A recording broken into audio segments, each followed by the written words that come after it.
Antes de iniciar, me gustaría reflexionar en una cosa desde dos puntos de vista. ¿Alguna vez le ha pasado a usted que usted se ha guardado dinero y se le olvida por completo? Y cuando agarra aquel suéter, aquel pantalón y encuentra aquella plata, se alegra grandemente porque dice, mira, es una sensación muy bonita. Pero hay otra peculiarmente contraria y desastrosa para nosotros en nuestra micro mente, o en nuestro micromundo, perdón, de nuestra mente. Y es cuando algo con lo que contamos se nos pierde. Y ojalá sea algo importante. La plata del recibo del teléfono, nos lo cortan y nos quedamos sin internet. Aún más, caso jocoso. Usted ha llegado, se ha parado frente al televisor y dice, bueno, voy a encender el tele y no encuentra el control. Y usted jala los colchones, todos los sillones, la mesa, y cuando ve y sigue rebuscando y ve que no encuentra el control, se desespera y se comienza hasta a molestar. ¿Y dónde está el control? O usted pone algo en algún lado, alguien lo toma y lo coloca en otro lado, y a usted le enfada, porque no lo encuentra. Cuando algo se nos pierde, hermanos, cuando algo se nos pierde, provoca en nosotros una gran molestia. Aún más, cuando algo se nos pierde, hay preocupación, dependiendo de lo que se nos pierda. Si es valioso, si es necesario, invertimos el tiempo necesario que tengamos que hacer para buscar eso. Y si lo hallamos, hay una gran alegría en nuestra vida. ¿Por qué le menciono eso a usted en esta mañana? Porque hoy vamos a hablar sobre la oveja perdida. Durante estos 2 meses vamos a estar con una seguidilla de sermones que se tratan de las parábolas de Jesús. Y como inicio de este sermón, déjeme yo, como soy el primero, pongo la primicia de todo lo demás. ¿Qué será? Las parábolas de Jesús eran aquella manera en la que Jesús transmitía una enseñanza a las personas que le rodeaban en los elementos más simples y comunes de su diario vivir, donde aquellos letrados y gente que se creía importante y cerrada de corazón no podía comprender con facilidad. Sin embargo, aquellos que estuvieran atentos con amor y deseo de tomar esto de Dios, lo entenderían a la perfección. Qué bonito es cuando se nos habla en nuestro lenguaje, qué bonito es cuando se nos habla en nuestras palabras, en nuestros términos. Y Jesús ocultó las maravillas de este mundo y el amor de Dios en parábolas. La parábola de la oveja perdida va a traer para nosotros una gran idea, un texto hermoso y va a traer muchas cosas que usted y yo nos harán entender y reflexionar en esta mañana sobre aquel amor grande del Señor y aquel cuidado que tiene por cada una de sus almas. Quiero que me acompañe, por favor, al libro de Lucas, capítulo 15. También se encuentra en Mateo, pero sin embargo voy a utilizar el texto de Lucas porque hay más grueso de texto.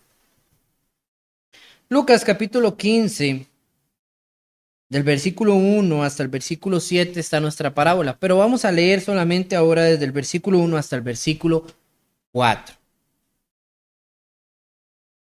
Dice así: se acercaban a Jesús todos los publicanos y pecadores para oírle, y los fariseos y los escribas murmuraban diciendo: este a los pecadores recibe y con ellos come. Entonces él les refirió esta parábola diciendo: ¿qué hombre de vosotros, teniendo 100 ovejas, si pierde una de ellas, no deja las 99 en el desierto y va tras la que se perdió hasta encontrarla? Jesús hace una parábola con pregunta y pone un cuestionamiento sobre lo que aquí está sucediendo. Pero antes de hablar un poquito más de esa hermosura que hay encerrada en el texto de la parábola, veamos lo que hay en contexto y esa será nuestra introducción. El contexto de lo que está sucediendo aquí es que Jesús se ha vuelto una persona de cierta fama. Y casualmente a raíz de esta fama, de su predicación del amor de Dios, del reino de los cielos y del mismo infierno, porque Jesús de todo esto hablaba, hay algo atrayente y es el perdón de lo que Jesús momentánea y públicamente hablaba. ¿Y qué creen ustedes que al traer esa palabra, perdón, cuando uno es un personaje que está lleno de pecado, lleno de mal, cuando uno sabe que está actuando mal en su vida o que ha desglosado cierta cantidad de cosas de lo cual se avergüenza y se humilla, cuando escucha la posibilidad de redimirse de ello, es algo interesante y que nos va a atraer mentalmente. Y dice la palabra del Señor que a él se acercaban aquellos pecadores y publicanos. Se refiere a la gente del mismo pueblo judío que pecaban, que estaban mal ante el parámetro de la sociedad y de las normas que Dios había imputado dentro de la ley. ¿Por qué hace pecadores y publicanos? Porque los publicanos eran considerados como pecadores por el pueblo, pero bíblicamente a través de la ley mosaica no había una demanda para decir que eso fuera un pecado lo que ellos hacían, aunque sí en la parte de la extorsión. El pueblo los detestaba y los trataba como escoria de ellos mismos, por causa de que ellos eran los que cobraban el impuesto dentro del mismo pueblo judío. Conocían a todos y era más fácil de saber hacer esto. Y lo hacían para el Imperio Romano. Pero no solo hacían esto, sino que abusaban del pueblo y cobraban más y tomaban de ellos para sí. Así que el pueblo los consideraba como ladrones y los veía como escoria. Y no se juntaban con ellos, y ni siquiera se acercarían. Es el caso de lo que sucede en Zaqueo y por qué nadie lo tenía en buena estima. Y hablando de pecadores, había muchas personas que actuaban y hacían muchas cosas que estaban mal. Podemos ver en los relatos donde se acercaban a Jesús mujeres de dudosa procedencia, dirían algunos, que trabajaban en uno de los trabajos más antiguos del mundo, la prostitución. Claramente para el pueblo judío eso estaba mal. Y muchas otras cosas. Otros personajes que habían tildado de pecadores 1001 veces, de los cuales los fariseos y los saduceos, así como los escribas, no se juntaban. Pero detrás de Jesús sí. Venía toda esta masa de gente pecadora detrás de Jesús. Wow. Para nosotros diríamos, qué lindo, qué bello, pero ¿por qué no lo vieron? ¿Por qué no lo apreciaron? Porque para ellos, en su momento, en su tiempo, eso estaba mal. Ellos no debían juntarse ni tocar nada que consideraran inmundo. Ellos no deberían de mezclarse con los que eran pecadores, sino deberían de haber estado alejados. Y la concepción de ver a aquel hombre que venía hablando, según él, en nombre de Dios, según él, trayendo un evangelio de amor, según él, profesando buenas nuevas, y mezclándose con esta clase de calaña de personas, era indignante para la mente de aquellos hombres que consideraban tener todo el honor de la palabra del Dios Altísimo apoyándolos de su lado. Sin embargo, Jesús sabía lo que pasaba en sus corazones y Jesús sabía la realidad de esto. Vamos, que si usted va a Mateo capítulo 23, usted va a encontrar una gran exhortación de Jesús continuamente hacia los hechos de estos personajes y sus maldades. Jesús no redimió sus palabras para haberles llamado sepulcros blanqueados. Gran golpe mental para ellos. Y tenemos la composición de estas dos situaciones. Un Jesús predicando este evangelio lleno y rodeado de mucha gente pecadora, iletrada, vulgares, la masa que podría ser considerada como escoria de la sociedad. Y tenemos a estos hombres que eran los que estaban a cargo de las cosas santas. Recuerden que un escriba eran los que se dedicaban a trasladar los textos de la ley de Dios, palabra por palabra. Tenían normas estrictas, tenían un desarrollo importante para ellos. Si se equivocaban en una letra, en el desarrollo de una oración, destruían todo y volvían a empezar. No es como usted y yo, que nada más donde estamos escribiendo le echamos para atrás con la tecla de borrar y ya empezamos de nuevo. No. Ellos lo hacían con pluma y tinta sobre papel. Y una acción mala o errónea, por así decirlo, tiraba a la basura todo el trabajo. Se sabían casi a la memoria los estribillos. Día y noche ellos pasaban haciendo esto y ellos sabían y entendían esto. Y el hecho de que la palabra los menciona a los escribas tan enfáticamente a la par de los fariseos es por esto, porque ellos conocían todos los que estaban en la palabra de Dios, mas no lo entendían. Conocer algo, hermanos, no quiere decir que usted lo entienda a cabalidad. Y Jesús más de una vez se los hizo saber. Y por el otro lado teníamos a los fariseos que rasgaban sus ropas ante cualquier acontecimiento blasfemo o en contra de la palabra del Señor. Aquellos que señalaban cualquier error, aquellos que estaban en contra de aquellas situaciones que fueran alejadas a la palabra de Dios, aquellos que eran inspectores, legalistas de su tiempo y que procuraban, supuestamente, que las cosas fueran como Dios mandaba. Pero Jesucristo más de una vez replicó que eso no era verdad en su corazón. Y vemos que la situación que está dándose aquí es a causa de una murmuración de ellos hacia Jesús. Jesús está haciendo lo que él hace. Pero sabiendo Jesús lo que hay en estos hombres, les refiere una parábola. Una parábola. Y habla sobre aquellas ovejas. Coloca un número, 100. Qué fácil era poder hablar de ovejas en aquel tiempo. ¿Cuántos pastores de ovejas existían allá? En la tierra en la que Jesús caminaba. Eso era normal. Era normal ver ovejas, ver ganado, pero especialmente las ovejas. Y usted va a apreciar viendo la historia de que a través de esto Jesús utilizó un elemento fácil, las ovejas. Las ovejas son animalitos que proveen cosas buenas para el que los cría. Carne, también proveen lana. Pero las ovejas en el proceso de su crianza traen algunas dificultades. Y es que todas ellas se dejan guiar muy fácilmente por cualquier cosa. Las ovejas se distraen con facilidad. Las ovejas son torpes. Y él utiliza esto hablando de ello porque era fácil para los pastores de aquel lugar. Era fácil para la gente que conocía y entendía esto, saber la complejidad que era tener un rebaño de ovejas. Y dice, ¿cuál de vosotros? ¿Cuál de ustedes? ¿Cuál de todos los que aquí, teniendo un rebaño con 100 ovejas, se pierde una? Que se perdiera una oveja era algo muy normal en los rebaños de ovejas. Por eso le hace una pregunta que era simple la respuesta para ellos. ¿Quién no deja ahí las 99 y va a buscar aquella que se perdió?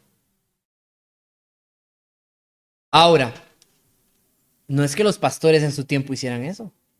Si eran varios, algunos se podrían quedar ahí con las 99 y otro podría ir a buscarlas. Pero si solo fuera uno el pastor, iría por la que se perdió y dejaría ahí las 99. Pero Jesús dice que la buscaría hasta que la encontrase por el valor de esa oveja. Ahora, la idea de Jesús no es dejar las ovejas ahí solas para que se pierdan. La idea de Jesús es que las 99 están a salvo. Que las 99 están ahí bien. Pero hay una de esas 99 que ya no está bajo la protección del pastor. Porque eso es lo que hace el pastor. Protege las ovejas. El pastor.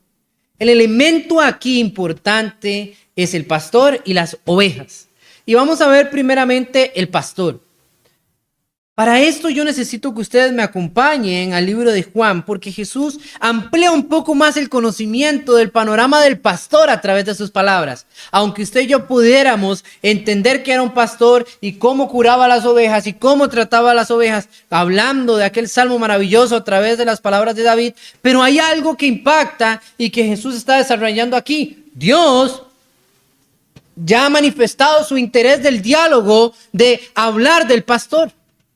Ya ha mencionado en el Antiguo Testamento sobre pastores infieles y se ha colocado a él como el pastor fiel que vendrá por las ovejas. Y por eso Jesús, cuando llega a Juan capítulo 10, en el versículo 7 en adelante, hay un planteamiento de Jesús hermoso. Primero él se coloca y dice, yo soy la puerta por la que entran las ovejas a un lugar seguro.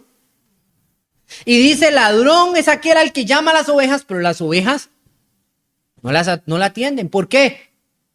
Porque no lo conocen. Pero cuando el verdadero dueño de las ovejas las llama, ellas vienen. Y saben, esto no es algo que sea una mentira. Me dio interés porque hace un tiempo alguien me enseñó un video donde me dice, vea qué vacilón, porque vea qué tan realista es esto. Y se paran varias personas y hay un montón de ovejas en la planicie, están regaditas por todo lado y se ve donde hay unos hombres ahí arriba. Y entonces el pastor de ellos pone a prueba a aquellos hombres que también eran pastores, pero no de esas ovejas, y les dice, para que las llamasen. Claro, en otro idioma, no en el español. Y entonces se ve donde él hace proclamar y les grita así desde una parte alta que se oye el eco. Y no hay nada. Viene el otro y también comienza a gritar y no hay nada. Y viene el pastor de estas ovejas y comienza a hacer los sonidos para llamarlas y comienza a gritar y se oye ese eco y se ve donde todas las ovejillas comienzan a ver y entonces todas comienzan a alborotarse y comienza como una a caminar y se vienen todas detrás de ese y corren y se comienzan a venir y todas comienzan a venir detrás del pastor. Por eso dice Jesús, ¿verdad? Mis ovejas oyen mi voz y vienen. El texto del versículo 7 dice así en adelante, capítulo 10 de Juan. Volvió Jesús a decir, de cierto, cierto os digo, yo soy la puerta de las ovejas, y todos los que antes de mí vinieron, ladrones son, salteadores, pero no les oyeron las ovejas. Yo soy la puerta. El que por mí entrará será salvo y entrará y saldrá y hallará pastos. El ladrón no viene sino para hurtar y para matar y destruir. Yo he venido para que tengan vida y para que tengan en abundancia. Yo soy el buen pastor. El buen pastor da su vida por las ovejas. Mas el asalariado y que no es pastor, de quien no son propias las ovejas, ve venir al lobo y deja las ovejas y huye. Y el lobo arrebata las ovejas y las dispersa. Así que el asalariado huye porque es asalariado y no le importan las ovejas. Yo soy el buen pastor. Yo conozco mis ovejas. Las mías me conocen, así como el Padre me conoce y yo conozco al Padre y pongo mi vida por las ovejas. También tengo otras ovejas que no son de este redil. Aquellas también debo traer y oirán mi voz. Y habrá un rebaño y un solo pastor. La idea que Jesús transmite a través de esto es una idea hermosa. Pero me quedo en un punto. Hay pastores que son asalariados. Y el pastor que no es dueño de esas ovejas, cuando esas ovejas están en peligro, huye. ¿Les parece algo normal de nuestra sociedad actual? Pues también en la sociedad de Jesús. Jesús tiene una idea bastante clara y aunque no está diciéndole eso, allá en la parábola del pastor, de la oveja perdida, a aquellos hombres, él sabe y entiende eso. Aquellos que están murmurando de aquellas personas pecadoras, aquellos que están murmurando y hablando de con quién se junta Jesús, son asalariados. Ellos no son los pastores de esas ovejas. Porque Jesús dice que hay una preocupación en el pastor por aquella que se ha perdido. Y basándonos en esto que Jesús ha expuesto en otro momento, usted y yo podemos apreciar por qué la parábola. La parábola no era para los pecadores. La parábola era para aquellos que estaban murmurando en contra de Jesús. Porque ellos eran los que debieron de haber protegido esas ovejas. Ellos eran los que debieron de haber corregido el camino de esas ovejas. Ellos son los que debieron de haber procurado ir y rescatarlas. Pero ellos las dejaron a la intemperie. Y cada vez no era una, sino eran más ovejas. Las ovejas se pierden, hermanos. Se pierden. ¿Saben por qué se pierden? Porque los pastores no están interesados en ellas. Y me encanta la figura del pastor. Hoy en día le llaman pastor a todo mundo, en todo lado, pero eso no es una realidad muy cierta. La palabra del Señor utiliza 3 palabras para describir a aquellos hombres que deben de estar en vigilia, en cuidado, en responsabilidad de la iglesia, según lo que se ha establecido bíblicamente. Les llama obispos, les llama ancianos y les llama pastores. Les llama obispos porque deben de ser supervisores. Les llama ancianos porque deben de ser de longeva edad y de conocimiento y sabiduría dentro de los hermanos, tanto de ejemplo como mental. Y les llama pastores porque deben de cuidar el rebaño. Es un calificativo grande, pero no único, sino plurativo. ¿Por qué? Porque nosotros como personas en nuestro tiempo no tenemos la potestad de ser uno y estar por todos. ¿Saben? Solo Jesucristo puede hacer eso. Por eso Él es el verdadero pastor. Él es el buen pastor. A la diferencia de aquellos hombres que estaban criticando y murmurando porque Él estaba preocupado por la vida de aquellas ovejas perdidas. Ellos solamente querían que se murieran. Ellos solo querían que se desaparecieran. Ellos solo querían que se acabara el problema. Pero así no es como se acaba el problema. Para que el problema realmente se acabe, hay que traer a la oveja perdida. Porque la oveja perdida siempre será algo que en la conciencia estará de aquellos pastores. Jesús estaba hablando a la mente de ellos para que ellos entiendan algo importante. Si usted tuviera 100 ovejas y se le perdiera una, no es importante aún una. No puso 5, no puso 10, eran 100. Pudo haber puesto 50 para haber puesto la situación más compleja, pero solo puso una. Para ver la importancia de solo una oveja. Mis amados hermanos, cuando Jesús les dice se pierde una, no irían, dejarían a las 99 e irían a buscarla hasta encontrarla. Son suyas, no estamos hablando ahora de un salario, estamos diciendo si son suyas las 99. 99 ovejas era un número relativamente bajo para la cantidad de ovejas que podría haber tenido cualquier persona en aquel tiempo. Cuando usted tiene poquito y se le pierde algo de lo poco que tiene, usted lo busca. No está en consideración perder y tener menos. Es preocupante. Entonces Jesús plantea cuál es el valor de esa única alma que se ha perdido. ¿Y cuántos rodeaban a Jesús? ¿No debería de estar el buen pastor rodeado de ellos? La oveja, hermanos. La oveja tiene una connotación importante. Muchas personas llegan y dicen la oveja perdida es todas aquellas personas que andan en el mundo y que quiera predicarles de Cristo. Yo no creo que el texto diga eso así. Usted y yo podemos implicar un punto sobre eso, podemos ejemplizar un detalle sobre eso, pero no es de lo que está hablando el texto. Porque Jesús está hablando de la gente que judaizaba en ese tiempo, judíos legítimos de su tiempo, y los está reflejando a través de la oveja, hablando de que ellos estaban perdidos. Eran parte de un rebaño y se han perdido.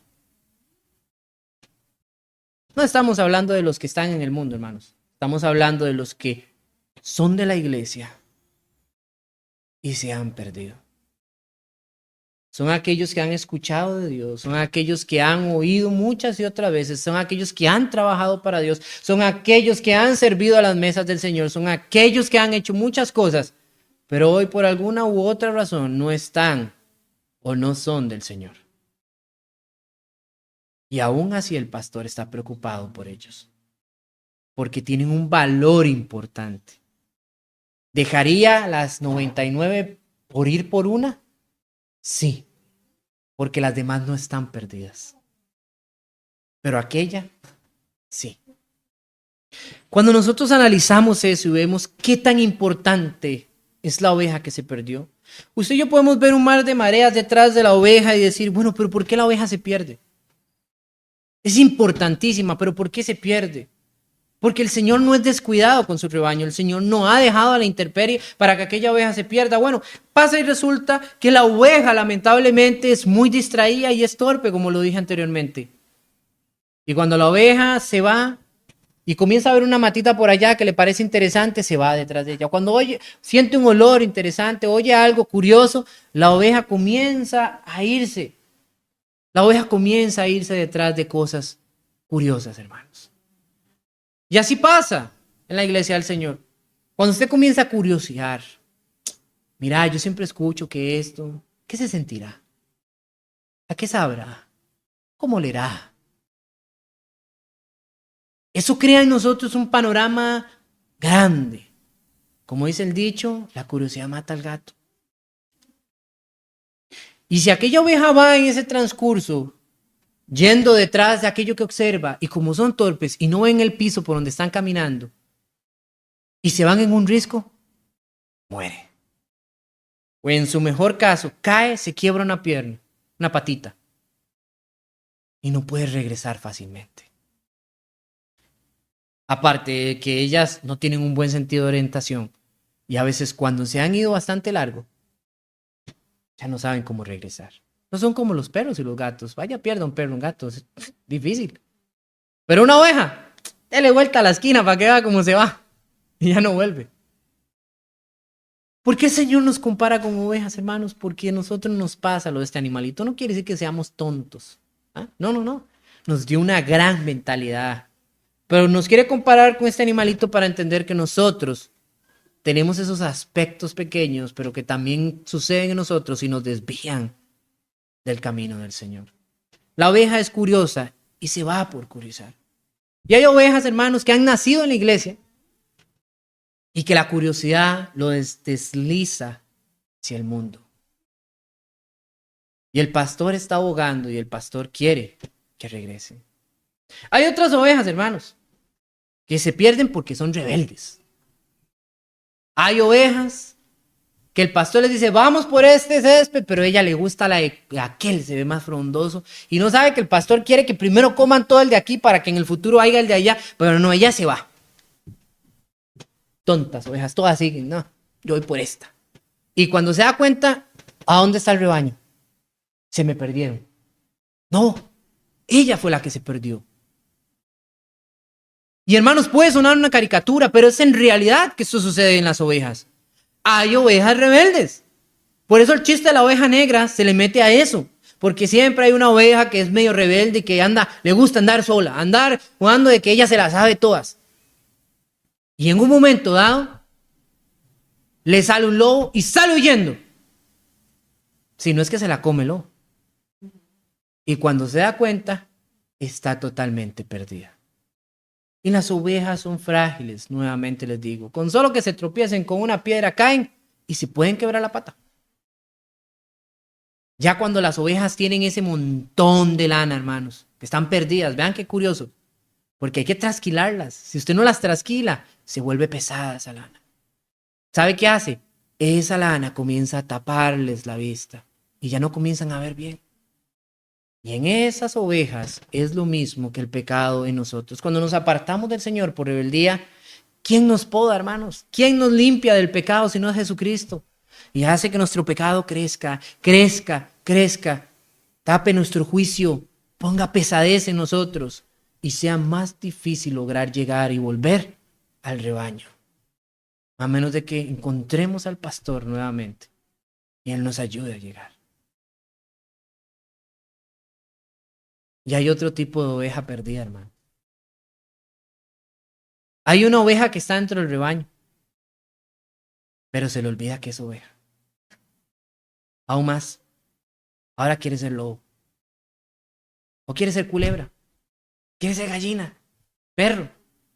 Todo menos oveja. Pasa. Y se los voy a decir así, hermanos. Usted puede estar aquí sentado y puede que usted esté perdido, aún sentado aquí en esta mañana. ¿Y saben por qué? Por ese tipo de oveja perdida. Y yo se lo voy a describir a usted para que usted entienda.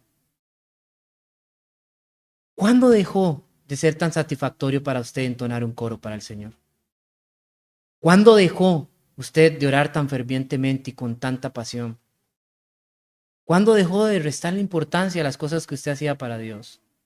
¿Cuándo se nubló el amor que usted tenía para cada cosa, detalle que hacía en la iglesia? Cuando usted se dio cuenta, su oración decía amén y ni siquiera se recordaba de qué había dicho. Cuando usted se dio cuenta, llegó un culto y si usted le preguntan qué canto cantaron, ya ni se acuerda.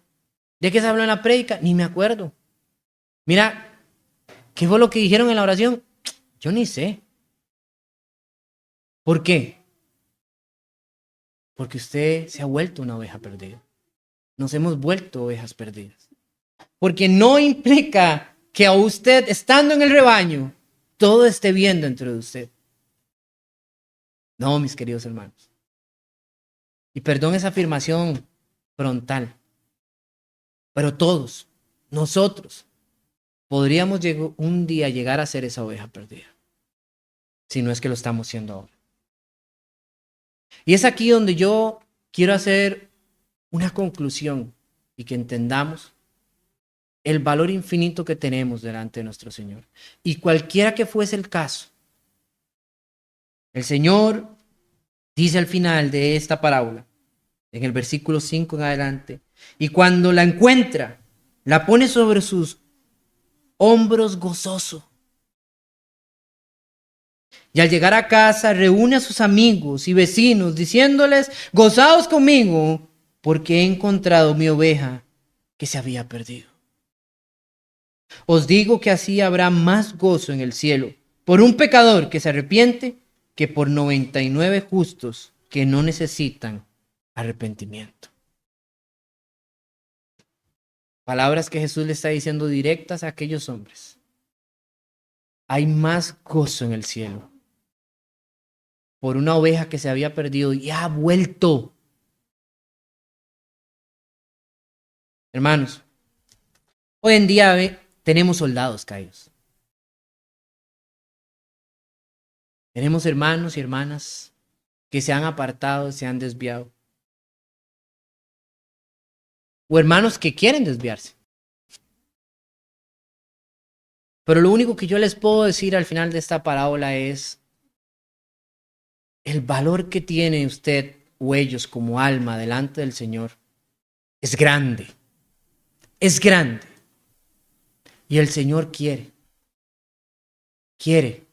que su rebaño sea uno y que todos estén bien.